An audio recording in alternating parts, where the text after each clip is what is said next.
ඉතින් මගේ යාළුවනේ කොහොමද ඔයාලට? අද මම අරන් ඇවිත් තියෙන්නේ 2009 තිරගත වුණ සිම්බල් කියන මූවි එක. channel එක subscribe කරලම කතාව බලමු. ලස්සන පිජාමයකින් සැරසුන ජපන් ජාතිකයෙක් දොරවල් මුකුත්ම නැති හිස් කාමරයකින් නවදිනවා.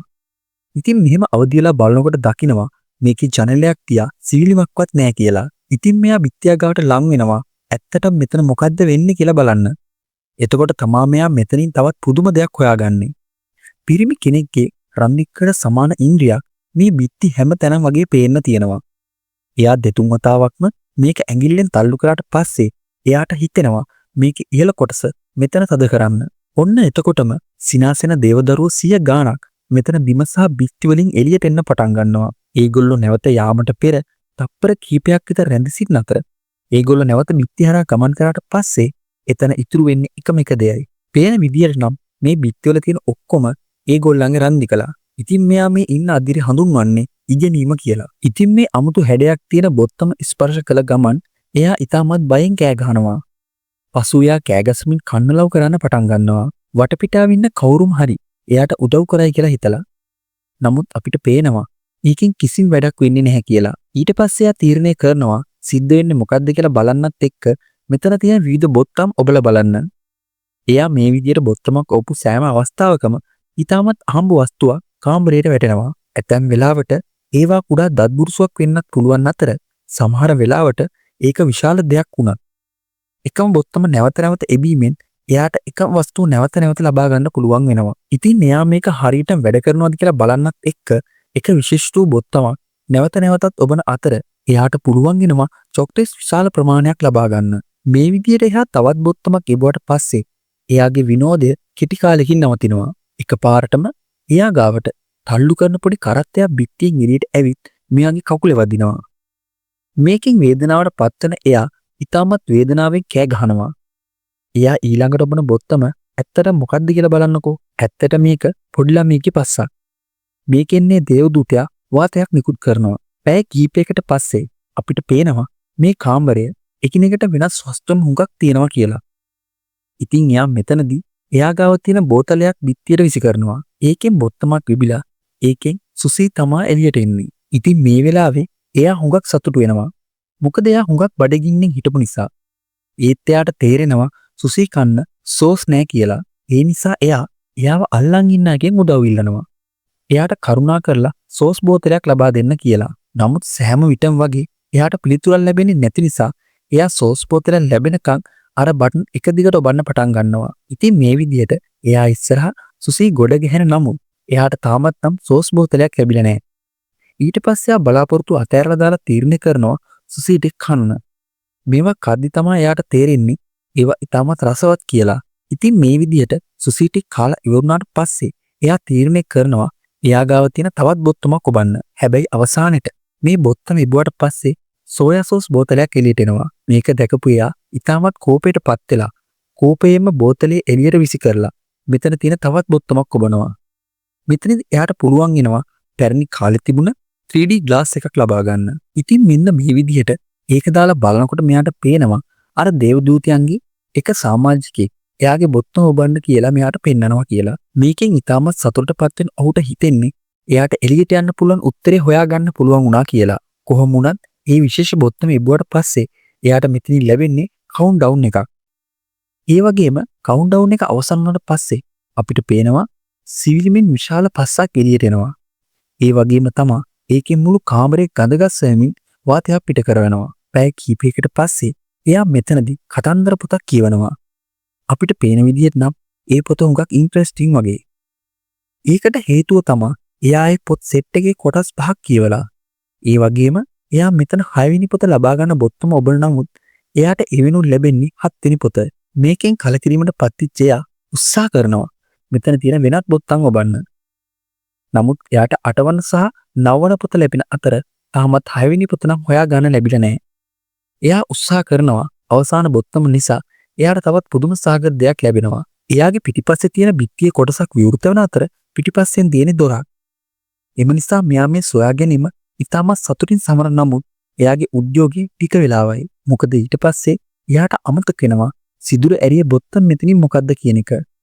කම්පනයට පත්වන මෙයා ආපහු හම්බෙස බොත්තමක් ඔබන අතර ඒකෙන් අප්‍රිකානු ගෝත්‍රිකයෙක් බිත්තියෙන් එළියට ඇවිත් අනිත් බිත්තියෙන් එළියට යනවා. ඊළඟට ඔබන එකෙන් එයාගේ හිතට වතුර වැටෙන අතර තුන්වෙනියට ඔබන බොත්තම තමයි එයාට අවශ්‍ය බොත්තම. බිත්තිය විවෘත වුණු වහාම එයා උත්සාහ කරනවා ඒ දිහාට දුවගෙන යන්න. ඒත් එයාට සිදුර ගාවට ලං වෙනවත් එක්කම ඒක වැහිලා යනවා. එයාගේ දිවන උත්සාහය ඒ විදිහටම අවසන් වෙන අතර මෙහිදී එයාට තේරෙනවා දොර විවෘතව පවතින්නේ අර ඒන්ජල්ගේ රන්නික පාත්තලා තිබුණොත් විතරයි කියලා. ඉතින් එයා මේ බටන් එක ඔබලා තියාගන්න විවිධ දේවල් කරන්න පටන් ගන්නවා. පළවෙනියට එයා කරන්නේ එයාගේ කකුලෙන් තද කරන අතර ඊටමත් වේගයෙන් දොර දිහාට දුවගෙන යන එක. මේ වෙලේ අසාර්ථක වුණාට පස්සේ එයා නැවතත් ඒක ළඟ තියෙන ප්ලාස්ටික් එකකින් පහර දෙනවා. එයාට මේ වෙලාවේ අවශ්‍යලා තියෙන්නේ මේකෙන් පහර දීලා ලබා ගන්න පුළුවන් වුණ දුර එයාට නැවතත් අර දොර ළඟට දුවගෙන යන්න පුළුවන්ද කියලා බලන්නයි. නමුත් අපිට පේනවා මේ මොකක්වත් සාර්ථක වෙන්නේ නම් නැහැ කියලා. අවසානයේ එයා උත්සාහ කරනවා උඩපයින් ලණුවකින් ඒක අදින්න. නමුත් මෙයා මෙතනදී කරන කිසිම දෙයක් හරියන්නේ නැහැ. ඊළඟට මෙයාගේ සැලසුම තමයි අර බොත්තම එබීමින් පස්සේ ලණුවේ එල්ලිලා කරත්තේ නැගලා එතනට යන එක.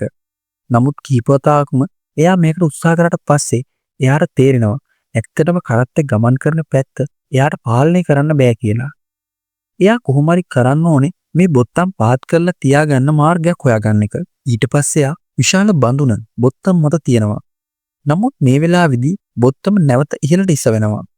ඒ වෙලාවේ මෙයාට තේරෙනවා බඳුනේ බර වැඩි කරගන්න නම් මේකට මොනවා හරි පුරවන්න ඕනි කියලා. පළවෙනියට එයා උත්සාහ කරනවා අර ජල බටයෙන් එන වතුර ටික භාජනයට පුරවන්න. එයා ඒක කොච්චර උත්සාහ කරත් ඒ වතුර ටික එයාගේ ඔලුවට විතරයි වැටෙන්නේ. එයාගේ ඊළඟ උත්සාහය තමයි ඒ බඳුන සුසී වලින් පුරවන්න. නමුත් අවසානයේදී ඒක එයාට උස්ස ගන්න බැරි තරම් බර වෙනවා. බඳුනේ කටත් එයාගේ අතට වඩා හුඟක් පටු නිසා මෙයාට සිද්ධ වෙනවා චොක්ලට්ස් භාවිතා කරමින් ඒ සුසී ටිකකින් එක ඉවත් කරන්න. කෑල්ලෙන් කෑල්ල ඉවත් කරලා එයා ප්‍රමාණවත් තරම් ඉවත් කරලා පස්සේ එයාට පුළුවන් වෙනවා යාන්තමින් බඳුන ඔසවන්න. ඒක නිසා එයා සෙමින් මේක බොත්තම ගාවට අරගෙන යනවා. නමුත් එයා මෙතෙන්ට ගියාට පස්සේ එයාට නැවතත් බඳුන බිම තියන්න සිද්ධ වෙනවා. මොකද කියනවා නම් මෙයාට ආයෙමත් ඒ බොත්තම මොකක්ද කියලා අමතක වෙලා තියෙන්නේ. ඒ නිසා ආයෙත් එයා එකින් එක උත්සාහ කරනකොට අර අප්‍රිකානු ගෝත්‍රිකයා නැවත එළියට එන අතර හම්බෙන්නේ කකුලාර බඳුනි වැදිලා ඉරි තෙල්ල විනාශ වෙලා යනවා. මේ දේවල් නිසා මෙයාගේ ඉවසීම නැතිලා යන අතර මෙයා කලබල වෙලා එක දිගට නොනවත්වම කෑ ගහන අතර අවසානයේ හරි බටන් එක හොයාගත්තට පස්සේ එයා සුසී වලින් ආවරණය කරන්න පටන් ගන්නවා. ඇත්ත වශයෙන්ම මෙයා මේ කරන දේ හරියන්නේ නැහැ. රන්දික මේ අතරින් එළියට එනවා. ඊට පස්සේ මෙයා උත්සාහ කරනවා බොත්තම ටේප් වලින් ආවරණය කරන්න. ඒකත් හරියන්නේ නැති වුණාම ටේප් එක වානේ තහඩුවක් යූස් කරලා ආවරණය කරනවා. නමුත් මෙයා කරන කිසි දෙයක් මෙතනදී හරියන්නේ නැහැ. දොරෙන් යන්න උත්සාහ කරන සෑම වාරයකදීම ඒක මෙයාගේ කොන්දේ වදිනවා. මේකෙන් මෙයා තීරණය කරනවා මෙතනදී වේදනානාශක පානය කරන්න. ඊට පස්සේ අවසානයේදී නිදා ගන්න තීරණය කරනවා. මෙයාට කට සෝදන්න අවශ්‍ය වෙන නිසා එයා තීරණය කරනවා වතුර ලබා ගැනීමට බොත්තම බන්න. එයා මේ පාර ඔබන්නේ වැරදි බොත්තමක්. බොත්තමෙන් සිද්ධ වෙන්නේ සීලියෙන් පහළට ලණුවක් වැටෙන එක. මේ ලණුව දැක්කට පස්සේ එයාගේ මනස සම්පූර්ණයෙන්ම හරියනවා. මොකද කියනවා නම් මේක නිසා එයාට අලුත් සැලැස්මක් ගැන අදහසක් පහළ වෙලයි තියෙන්නේ. එයාට පුළුවන් දොර විවෘත වෙන බටන් එක ඔබලා ඊට පස්සේ දොර වැහෙන්න කලින් ලණුව එල්ලිලා එහා පැත්තේ ඉඳන් මෙහා පැත්තට යන්න. අවසානයේ එයා සිදුර ඇතුළට ගමන් කරත් කනගාටු ලෙස එයා මේ බිත්තිය පිටිපස්ස තියෙන දොර විවෘත කරන්න උත්සාහ කරනකොට දකිනවා ඒ දොර ඇත්තටම අගුල් දාලා තියෙන්නේ කියලා. මේක නිසා බිත්තිය වැහෙන්න පටන් ගත්ත අතර එයා ඉක්මනින් එතනින් එළියට එන්න උත්සාහ කරනවා. ඒ වෙලාවේදී එයාගේ උත්සාහය හරියන නමුත් නැවතත් එළියට එද්දී කොන්ද බිත්තිය වදිනවා. මේක නිසා හුඟක් කලකිරීමට පත් වෙලා බිත්තියට පයින් පහරක් ගහනවා. මේකට කාමරයේ මැදින් යතුරක් පාවෙන්න පටන් ගන්නවා. හැබැයි මේකත් දොර සමග සිද්ධ වුණා වගේම බොත්තම ඔබන එක නැවතුන ගමන් ඒක සම්පූර්ණයෙන්ම නැතිලා යනවා. ඒක නිසා මෙයා කාමරයේ යතුරු සහ දොර විවෘත කරන්න විදියක් හොයාගන්න ඕනි. කෙසේ වෙතත් මුලින්ම එයාගේ අවධානය වෙන පැත්තකට යොමු වෙච්ච නිසා එයාට නැවතත් අර බොත්තම් මොකක්ද කියලා හොයාගන්න බැරි වෙලා. එයා මෙතනදී උත්සාහ කරනවා එයා බිත්තියට පයින් ගාව පාර දිහා බලාගෙන ඇත්තටම එබුලි මොන බොත්තමද කියලා හොයාගන්න. එයා අවසානයේ බොත්තම තෝරගත්තත් ඒක එබුව ගමන් බිත්තියෙන් බුරන බල්ලෙක් එළියට පයින්නවා. මේකෙන් එයා ගොඩක් බය වෙන අතර එයා ඊළඟ බොත්තම එබුව සිද්ධ වෙන්නේ ඒ දෙමයි. ඒත් වාසනාවට වගේ තුන්වෙනි උත්සාහය සම්පූර්ණයෙන්ම සාර්ථක වෙනවා. එයා තමන්ගේ ඇස් දෙක බොත්තමින් මෙහාට ගන්නේ නැතුව ඒකට ඇඟිල්ල දික් කරගෙන සෙමින් පස්සෙන් පස්සට යනවා. මේ විදිහට පස්සෙන් පස්සට ගිහින් සුසි එකක් එයා මේ බොත්තර ලකුණු කිරීමට යොදා ගන්නවා. කෙසේ වෙතත් එයා මේක තද කරනකොට අර බල්ලා නැවතත් එළියට එනවා. හැබැයි අවසානයේට එයාට පුළුවන් වෙනවා ඊටමත් ඉක්මනින් හරි පැත්ත මොකද්ද කියලා හොයාගන්න. මේකෙන් පස්සේ එයාගේ ප්ලෑන් එකේ ඊළඟ ස්ටෙප් එක තමයි ලනු යූස් කරලා බොත්තම ගාවට ලං වෙන එක. නමුත් මෙයාට බොත්තමට ලං වෙන්න තරම් මේ ලනු ප්‍රමාණවත් නැහැ. ඒක නිසා එයා බිමට වැටෙනකොට එයාගේ එහා පැත්තේ තියෙන ප්‍රැම්බ එකක් දකිනවා. එයා එක දිගට බොත්තම් ඔබන අවස්ථාවේදී මේක මෙතෙන්ට ලැබිලා තියෙන්නේ. මේකෙන් එයාට තමන්ගේ කුඩා ගැටලුව විසඳන්නේ කොහොමද කියලා අයිඩියා එකක් ලැබෙනවා. එයාට පුළුවන් ලණුවෙන් පැද්දිලා ගිහිල්ලා බිත්තිය ගාවට ළඟා වුණ ගමන් මේ ප්ලබ් එක යූස් කරන්න. මොකද මේකෙන් එයාට ඉස්සරහා තියෙන බිත්තිය අල්ලන්න පුළුවන් නිසා. ඒත් අසාර්ථක උත්සාහයකින් පස්සේ සැලැස්ම එයා හිතපු විදියට සිද්ධ වෙනවා. ඉතින් ලණුව මත පැද්දීමෙන් සහ ප්ලබ් එක යූස් කිරීමෙන් එයාට පුළුවන් වෙනවා ඒ බොත්තම ඔබන්න. ඒ වගේම එයා මෙතනදී යතුරු අල්ලගෙන දොරේ බොත්තම ඔබන අතර එයාට පුළුවන් වෙනවා දොර වැහෙන්න කලින් ඇතුළට ළඟා වෙන්න. එයා කාලේ නාස්ති කරන්නේ නැතුව ඉතාමත් වේගයෙන් දොර අරින්න උත්සාහ කරනවා. ලොක් එක ඇරලා එයා දොර විවෘත කරන්න උත්සාහ කරනකොට ඉතාමත් දුක හිතෙන පුදුම සහගත දෙයක් එයා සොයාගන්නේ. එයා දකිනවා දොරේ ඉහළින් අරින්න අවශ්‍ය වන තවත් ලොක් එකක් තියෙනවා කියලා. මේ නිසා මෙයා ඉක්මනින් එළියට දුවගෙන යනවා බිත්තිය වැහෙන්න කලින්. එයාට යන්න පුළුවන් වුණත් නැවතත් එයාගේ කොන්ද වදිනවා. ඉතාමත් කලකිරීමෙන් එයා ගාව තියෙන ප්ලම්බ එක එහා පැත්තේ බිත්තියට විසි කරලා දානවා. මේකෙන් බොත්තමක් එබිලා අර අප්‍රිකානු ජාතිකයා නැවතත් එළියට පැමිණෙනවා. ඒත් එක්කම එකපාරටම එයාගේ වම් පැත්තේ තිබුණ බිත්තියෙන් එයාගේ මූණට හුලඟක් එනවා. එයාට මේක දැනුණ ගමන් එයා බිත්තිය ස්පර්ශ කරන අතර වහාම එයාට තේරෙනවා මේක ඇත්තටම බිත්තියක් නෙවෙයි දොරක් කියලා. ඉතින් ඊට පස්සේ එයා චුට්ටක්වත් කාලේ නාස්ති නොකර මේ දොර සම්පූර්ණයෙන් විවෘත කරලා මෙතනින් පැන ගන්නවා. හැබැයි ඊට පස්සේ එයා ළඟා වෙන්නේ සම්පූර්ණයෙන්ම ඝන අන්ධකාරයෙන් පිරුණු ඉතාමත් පුදුම සහගත කොරිඩෝ එකකට. ඉතින් මෙතනදී මෙතන තියෙන දොරවල් හරහා ඉතාමත් වේගෙන් දුවන්න පටන් ගන්නවා. ඉතාමත් දියු කාලයක් එයා මෙතනින් දිව්වට පස්සේ අවසානට එයාට පුළුවන් වෙනවා පිටේමී තොරටුව ගාවට ළඟා වෙන්න. නමුත් එයා මේකෙන් එළියට ගියේ වහම තේරුම් ගන්නවා ඒක ඇත්තටම කාමරයක් කියලා. මේ වෙනකොට ඇත්තටම එයාගේ කොණ්ඩේ සම්පූර්ණයෙන් වෙවිලා තියෙන අතර එයාගේ පිජාමගේ පාට සම්පූර්ණයෙන්ම නැති වෙලා ගිහිල්ලා. මේ කාමරයක් අර කාමරේ වගේම හිස් එකක්. එයා මේකට ඇතුළු වුණ ගමන්ම ඇතුළු වෙන්න යූස් කරපු දොර මෙතනින් වැසී යනවා. එයා දකිනවා මේක ඇතුලේ පොඩි දේවදූතයන් වෙනුවට ඇත්තටම ඉන්නේ වැඩිහිටි දේවදූතයන් කියලා. ඒගොල්ලෝ බිත්තිය ඇතුලේ නොපෙනී යන අතර බොත්තම් විදියට යූස් කරන්න එයාලගේ රන්දිකා විතරයි මෙතන ඉතුරු කරන්නේ. මේ ස්ටෙප් එක හඳුන්වන්නේ පුහුණුව කියලා. මේ අතර මෙක්සිකෝ නගරයක පුංචි ඇන්ට්‍රිකෝගේ පවුල ඉන්නවා. එයාගේ තාත්තා එක්ස්කෝම් කියන හඳුන්වන මල්ලපුර ක්‍රීඩකෙක් වෙන අතර එයා වෙන දවස් වලට වඩා ඉතාමත් නිහද විදියට තමයි දැන් කාලය ගත කරන්නේ. ඒ වගේම අපිට පෙන්නනවා පොඩ්ඩක් කනස්සල්ලට පත් වෙලා ඉන්නවා කියලා. එයාගේ බිරිඳ හිතන්නේ මෙයාගේ මේ ඊළඟ ප්‍රතිවාදියා මෙයාට වඩා හුඟක් බාල නිසා තමයි මෙයා මෙහෙම ඉන්නේ කියලා. නමුත් සීයා පෙන්නලා දෙන්නේ වැදගත් වෙන්නේ අද්දකේ නිසා තරුණකම නෙවෙයි කියලා. එක්ස්කෝ මෑන්ම මෙතනට අරගෙන යන්නත් එයාගේ දියණිය තමයි පැමිණෙන්නේ. ඇත්තට මෙයා සිස්ටර් කෙනෙක් වෙන අතර මෙයා ඇගේ ට්‍රක් රථයේ නැංගට පස්සේ ඒ දෙන්න මල්ලවපුර පැවැත්වෙන ස්ථානයට ගමන් කරනවා. කලින් ගියාට පස්සේ එයාට පුළුවන් ඇඳුම් මාරු කර ගැනීම සහ එයාගේ දෙවියන් මිහිදී යාඥා කරන්න.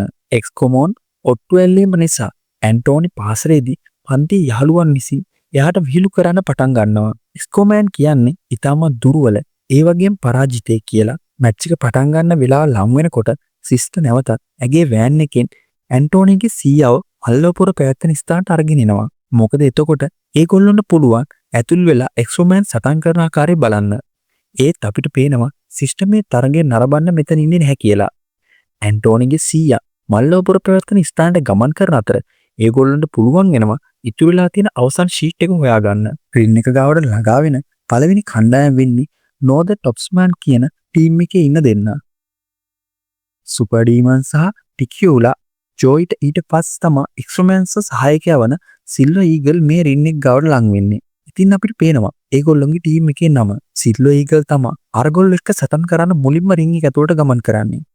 ඒ වගේම පේනවා එයා ඊටම දක්ෂ විදියට මේගොල්ලෝ එක්ක සටන් කරනවා කියලා.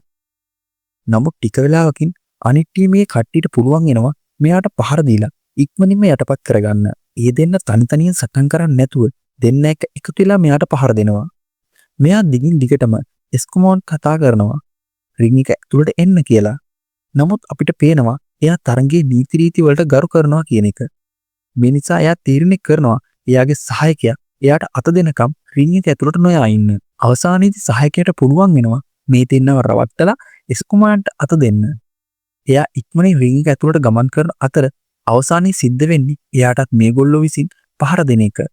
මේ දෙන්න එයාට පුටුවකින් පහර දෙන්න ආසන්න වෙනකොටම අద్භූත කාමරයේ ඉන්න කෙනා මෙතන තියෙන බොත්තමක් ඔබනවා. මේකෙන් මැජික් එකක් වගේ පුදුම සාගත ලෙස එස්කුමාන්ගේ බෙල්ල සම්පූර්ණයෙන්ම දික් වෙන අතර එයා හිසෙන් දෙන පහරක් ප්‍රතිවාදී දෙන්නම සිහි නැතිලා වැටෙනවා. නැවතත් කාමරය ඇතුලේ කිසිම දෙයක් සිද්ධ නොවුන නිසා මෙයා තීරණය කරනවා දිගින් දිගට මේ බොත්තම් ඔබන්න. එයා මේ බොත්තම් ඔබන වාරයක් පාසා එයාගේ යාළුවා ඊගල්ට ඒ වගේම විනිසුරු සහ අවසානයේ තමන්ගේ පුතාට පවා පහර දෙනවා. එයා ඊට පස්සේ තරඟය අවසන් කරන සීනුවට එක දිගට පහර දෙනවා. කාමරයේ ඇතුලේ කිසිම දෙයක් වෙනවා කියලා දැක්කේ නැති නිසා උත්සාහ කරනවා මෙතනදි විවිධ බොත්තම් ඔබන්න. මෙයා මේ ඔබන බොත්තමන් නිසා ලොස් ඇන්ජලිස් වල තියෙන ප්‍රසංගයක් අතර තුල සංගීත කණ්ඩායමේ ගායකයා තමන්ගේ ප්‍රේක්ෂකයන්ට ඉහළින් තමන්ගේ කටින් ගින්දර පිට කරනවා. අනිත් බොත්තම ඔබනකොට රුසියානු මැජික් ශිල්පියෙකුට තමන්ගේ සහායිකාව අතුරුදහන් කරන්න උත්සාහ කරනකොටම එයාගේ උපක්‍රමය සම්පූර්ණයෙන්ම අසාර්ථක වෙනවා. තුන්වෙනි එක ඔබද්දී චීනයේ ඉන්න මිනිසෙක් තමන්ගේ බල්ලට බුරන්න පටන් ගන්නවා. මේ දේවල් නිසා ආයමත් සියල්ල අතාරින්න සූදානම් වෙනකොටම දකිනවා මේ කාමරේ ඇත්තටම සීලිමක් නෑ කියලා. ඉහළ ආසේ දේවදූත පියාසර කරනවා දකිනවා. මේ වතාව එයා තීරණය කරනවා කලින් කරපු දේවල් වලින් සම්පූර්ණයෙන් වෙනස් දෙයක් උත්සාහ කරන්න. අර බොට්ටම් ටික බොනවා වෙනුවට එයා තීරණය කරනවා මේ බොත්තම් යූස් කරලා බිත්තියට නගින්න. තමන්ගේ දෑතින් බොත්තමක් අල්ලගන්න සෑම විටකම හෝ එයාගේ කකුල් වලින් ඒවම් මත අඩී තියෙන සෑම විටකදීම පෘථිවියේ මල් පිපීමේ සිට අලියෙකු මිය යාම දක්වා පුදුම සහගත දේවල් සිද්ධ වෙනවා. එයා ටිකින් ටික ඉහළට ගමන් කරනකොට මෙයාගෙන් සිදුවන බලපෑම් වඩා සංකීර්ණ වෙනවා. ඒක තවදුරටත් පෘථිවියට විතරක් නෙවෙයි බලපාන්නේ. මෙයා මේ බොත්තම් ඔබන වාරයක් පාසා මනුෂ්‍යත්වයේ ඊටමත් කුඩා දෙයක් වෙන ටෝස්ටරයක් පත් වෙන එක හෝ ඊටා විශාල දෙයක් වෙන සඳමත කොඩබෑම් වැනි දේවල් සිද්ධ වෙනවා. මෙයා ටිකින් ටික ඉහළට ගමන් කරනකොට එයාගේ කොණ්ඩේ සහ රැවුල සම්පූර්ණයෙන්ම දික් වෙනවා. ඒ වගේම තවදුරටත් එයාට බිත්ති අල්ලන්න අවශ්‍ය වෙන්නේ නැහැ. දැන් එයාට දේවදූතයන් වගේ අහසේ පාවෙන්න පුළුවන්. මේක නිසා කලින් කාමරෙන් ලබාගත් පුහුණුව සහ එයාගේ සියලු අත්දැකීම් යූස් කරමින් එයා මෙතනදී දෙවියන් වගේ වැඩ කරන්න පටන් ගන්නවා. ආම්බුලිස බොත්තම් ඔබනවා වෙනුවට එයා හිතාමතාම මනුෂ්‍යත්වයේ ඊටමත් විශාල සංසිද්ධීන් මෙතනින් තෝරා ගන්න පටන් ගන්නවා. එයා මේක අවසන් කරනකොට බිත්ති වෙනුවට එයා පිහාට වලින් වට වෙලා ඉන්නවා. ඉතින් ඊට පස්සේ එයාව දිදුලන හොටල් එකක් විදියට ආයෙත් කාමරයකට අරගෙන යනවා. ඒ වගේම මේ කාමරේ බිත්ති මත මුළු ලෝකේ වගේම මෙයා ඔබන් යන අර විශාල බොත්තමකුත් තියෙනවා. ඉතින් මේ ස්ටෙප් එක අනාගතය කියලා හැඳින්වෙද්දිම මෙන්න මේ මූවි එක ඉවර වෙනවා.